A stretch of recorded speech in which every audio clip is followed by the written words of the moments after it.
Hi everyone, welcome to our channel Narendra talks. Friends, Andhra Pradesh DSC school assistant social స్టడీస్కి సంబంధించిన సిలబస్లో భాగంగా ఇంటర్మీడియట్ మొదటి సంవత్సరం ఇంటర్మీడియట్ ఫస్ట్ ఇయర్కి సంబంధించినటువంటి చరిత్ర హిస్టరీకి సంబంధించిన యూనిట్ వైజ్ బిడ్ బ్యాంక్ వీడియోలు మన ఛానల్లో ఒక్కొక్కటిగా తెలుసుకుంటున్నాం. ఇంతవరకు మన ఛానల్లో యూనిట్ 1 నుంచి యూనిట్ 8 దాకా ఈ యొక్క పార్ట్ 1 పార్ట్ 2 వీడియోలు తెలుసుకుంటూ ఉన్నాం.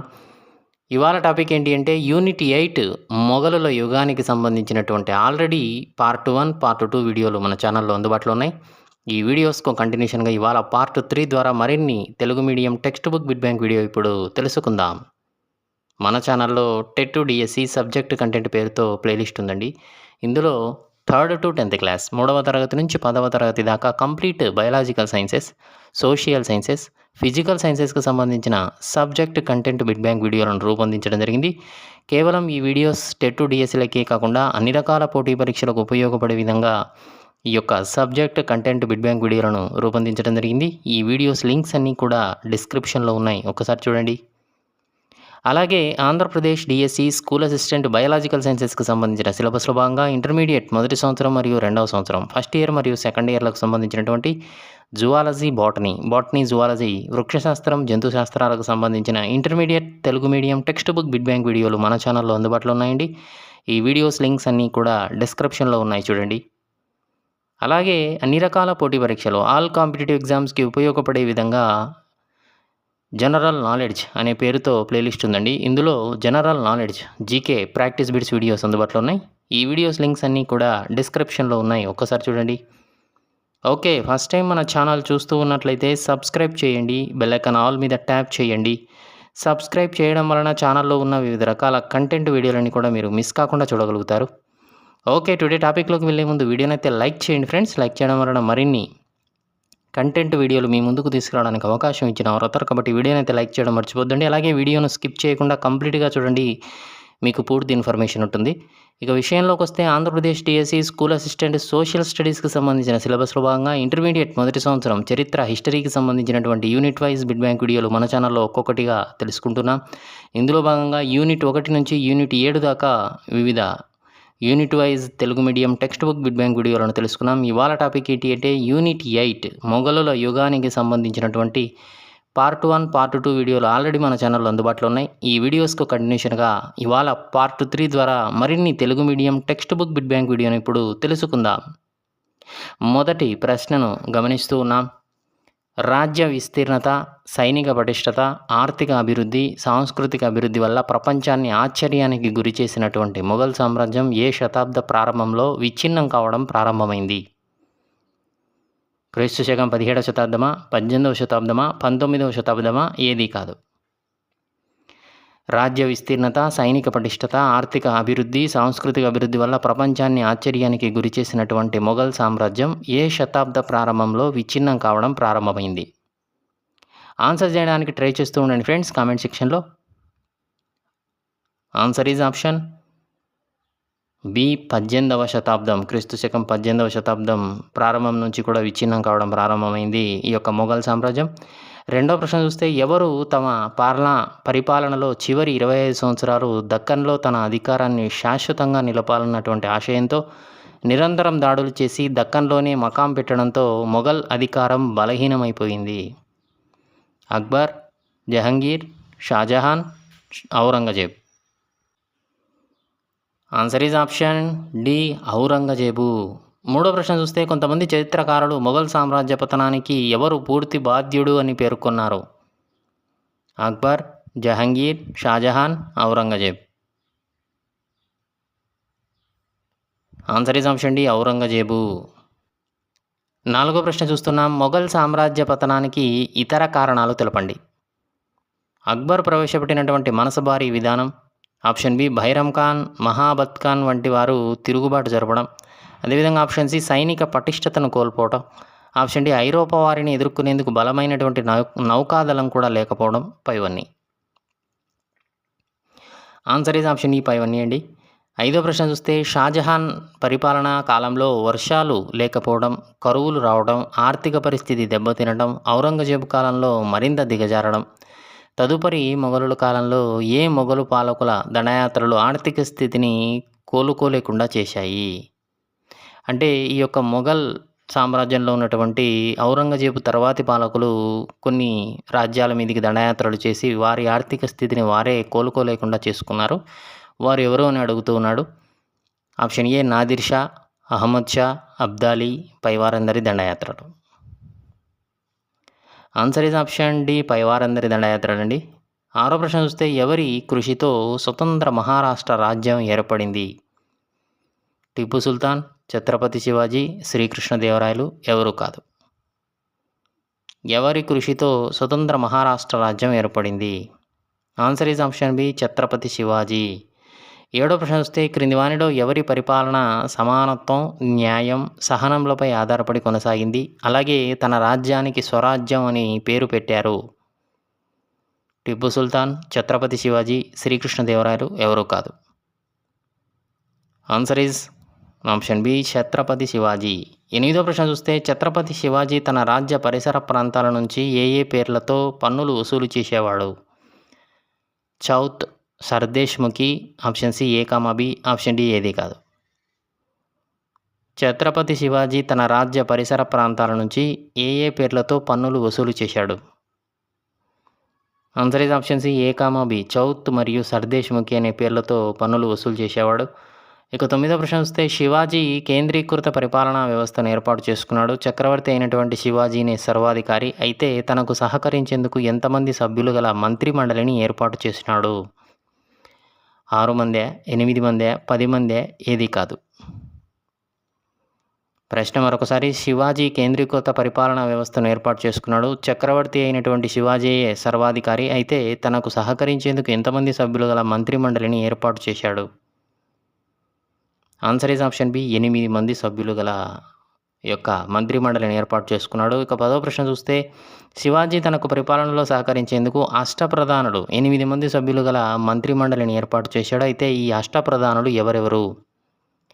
1 పీష్వా, 2 అమాత్య, 3 మంత్రి, 4 సచివ, 5 సుమంత్, 6 పండితరావు, 7 సేనాపతి, 8 న్యాయాధీశుడు అని చెప్పి 8 మంది మంత్రిమండలి అండి. పై వారందరూ. ఆన్సర్ ఈజ్ ఆప్షన్ ఈ, పై వారందరూ.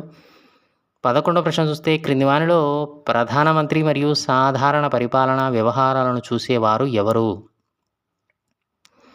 కింది వారిలో ప్రధానమంత్రి అని పిలుస్తారు, అదేవిధంగా సాధారణ పరిపాలనా వ్యవహారాలను కూడా చూస్తూ ఉంటారు. పీష్వాన, అమాత్యన, మంత్రి, సచివన, సుమంత, పండితరావ, సేనాపతి, న్యాయాధీశుడా? Answer is option A, Peshwa. పీష్వాను ప్రధానమంత్రి అంటారు. ఇతను సాధారణ పరిపాలనా వ్యవహారాలు చూస్తాడు. ఇక 12వ ప్రశ్న చూస్తే క్రింది వానిలో ఆర్థిక మంత్రి మరియు ఆదాయ వ్యయాలు బడ్జెట్టు చూసేవారు ఎవరు? పీష్వా, అమాత్య, మంత్రి, Sachiv. Answer is option B, అమాత్య అని పిలిచారు. 13వ ప్రశ్న చూస్తే ఛత్రపతి శివాజీ మంత్రిమండలిలో అంతరంగిక వ్యవహారాల మంత్రిని ఏం పేరుతో పిలిచారు? ఆంతరంగిక వ్యవహారాలు. పీష్వా, అమాత్య, మంత్రి, Sachiv. Answer is option C, మంత్రి అని పిలిచారు. 14వ ప్రశ్న చూస్తే ఛత్రపతి శివాజీ మంత్రిమండలిలో సమాచార శాఖ మంత్రిని ఏ పేరుతో పిలిచారు? పీష్వా, అమాత్య, మంత్రి, Sachiv. Answer is option D, Sachiv అనే పేరుతో పిలిచారు సమాచార శాఖ మంత్రిని. ఇక 15వ ప్రశ్న చూస్తే ఛత్రపతి శివాజీ మంత్రిమండలిలో విదేశీ వ్యవహారాల మంత్రిని ఏమని పిలిచారు? సుమంత్, పండితరావు, సేనాపతి, న్యాయాధీశుడు. Answer is option A, Sumant అని పిలిచారు. 16వ ప్రశ్న చూస్తే ఛత్రపతి శివాజీ మంత్రిమండలిలో దాన ధర్మాలు, ధర్మాదాయం గురించినటువంటి వివరాలు చూసే మంత్రిని ఏ పేరుతో పిలిచారు? సుమంత్, పండితరావు, సేనాధిపతి, న్యాయాధీశుడు. Answer is option B, Panditrao. 17వ ప్రశ్న చూస్తే ఛత్రపతి శివాజీ మంత్రిమండలిలో సర్వసైన్యాధ్యక్షుడిని ఏ పేరుతో పిలిచారు? సుమంత్, పండితరావు, సేనాపతి, న్యాయాధీశుడు. సర్వసైన్యాధ్యక్షుడిని ఏ పేరుతో పిలిచారు? ఆన్సర్ ఈజ్ ఆప్షన్ సి, సేనాపతి. 18వ ప్రశ్న చూస్తే ఛత్రపతి శివాజీ మంత్రిమండలిలో అత్యున్నత న్యాయ అధికారిని ఏ పేరుతో పిలిచారు?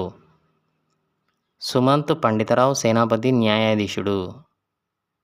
ఆన్సర్ ఈజ్ ఆప్షన్ డి, న్యాయాధీశుడు. 19వ ప్రశ్న చూస్తే పరిపాలనా సౌలభ్యం కోసం శివాజీ తన స్వరాజ్యాన్ని ఎన్ని రాష్ట్రాలుగా విభజించాడు? 3 రాష్ట్రాలు, 4 రాష్ట్రాలు, 6 రాష్ట్రాలు, ఏది కాదు. ఆన్సర్ ఈజ్ ఆప్షన్ బి 4 రాష్ట్రాలు. 20వ ప్రశ్న చూస్తే పరిపాలనా సౌలభ్యం కోసం శివాజీ తన స్వరాజ్యాన్ని ఏ ఏ విధంగా వర్గీకరించాడు? 4 రాష్ట్రాలుగా విభజించుకున్నాడు. తిరిగి రాష్ట్రాలను జిల్లాలుగా విభజించాడు. అదేవిధంగా జిల్లాలను తిరిగి గ్రామాలుగా విభజించాడు. పైవన్నీ. ఆన్సర్ ఈజ్ ఆప్షన్ డి పైవన్నీ అండి. ఓకే ఫ్రెండ్స్, వీడియోని అయితే లైక్ చేయడం మర్చిపోదండి. అలాగే ఛానల్లో సబ్స్క్రైబ్ చేసుకోండి. 21వ ప్రశ్న చూస్తే ఛత్రపతి శివాజీ తన రాజ్యాన్ని 4 రాష్ట్రాలుగా విభజించి దాని పాలనకు ఎవరిని నియమించాడు? పీష్వాలనా, వైస్రాయ్లనా, గవర్నర్నా? Option D B comma సినా.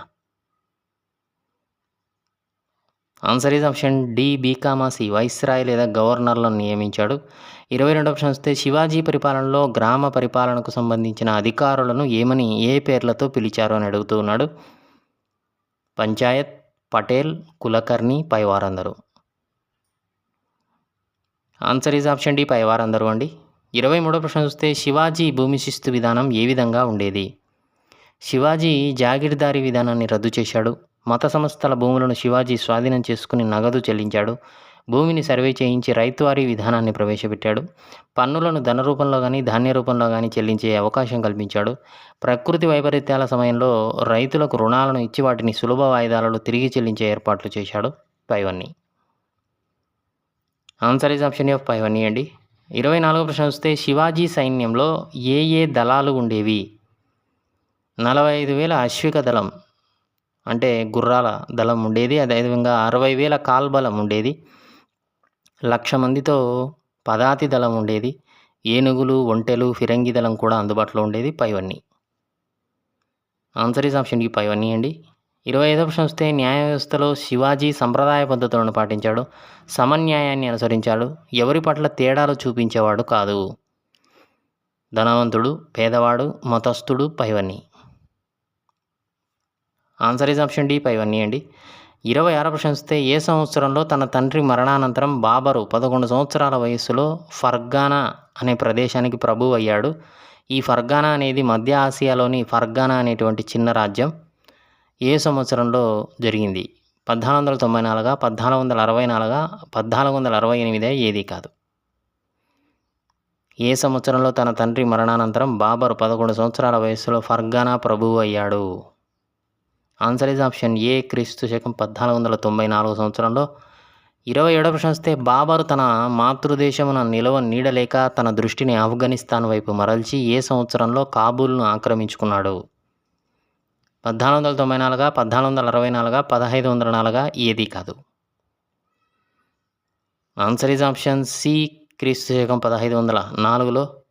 28వ ప్రశ్న చూస్తే ఏ సంవత్సరంలో భారతదేశ రాజకీయ పరిస్థితులు అనుకూలంగా ఉండట చేత మొదటి పానిపట్టు యుద్ధంలో ఢిల్లీ సుల్తాన్ ఇబ్రహీం లోడిని ఓడించి వధించి ఢిల్లీ ఆగ్రాలను ఆక్రమించి భారతదేశంలో మొఘల్ సామ్రాజ్య స్థాపన చేశాడు? 1494, 1526, 1504 ఏది కాదు. ఆన్సర్ ఈజ్ ఆప్షన్ బి క్రీస్తు శకం 1526లో. 29వ ప్రశ్న చూస్తే బాబరు పెద్ద కుమారుడైనటువంటి హుమయూన్ ఏ సంవత్సరంలో జన్మించాడు? 1508 మార్చి 6, 1506 మార్చి 6, 1501 ఏప్రిల్ 6 ఏది కాదు. ఆన్సర్ ఈజ్ ఆప్షన్ ఏ 1508 మార్చి 6న. 30వ ప్రశ్న చూస్తే ఖలింజర్ పాలకుడు తన శత్రువులైన ఆఫ్ఘన్లకు సహాయం చేశాడన్న కారణంతో హుమయూన్ అండి అక్కడ ఏ సంవత్సరంలో ఖలింజర్పై దండెత్తి విజయం సాధించాడు?